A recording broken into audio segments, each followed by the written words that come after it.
I'm Refashionista Sheri, and this is my morning sensitive skincare routine. I start off with Cetaphil's exfoliating face wash, which I massage in with my adorable little massager.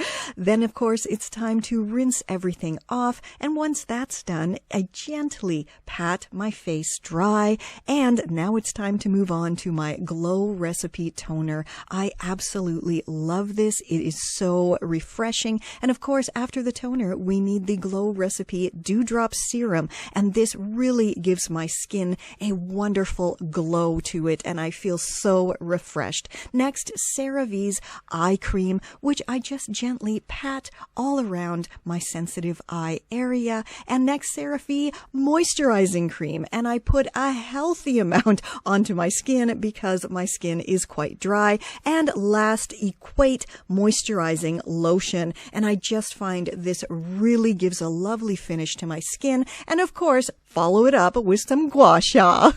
This is Confessions of a Refashionista.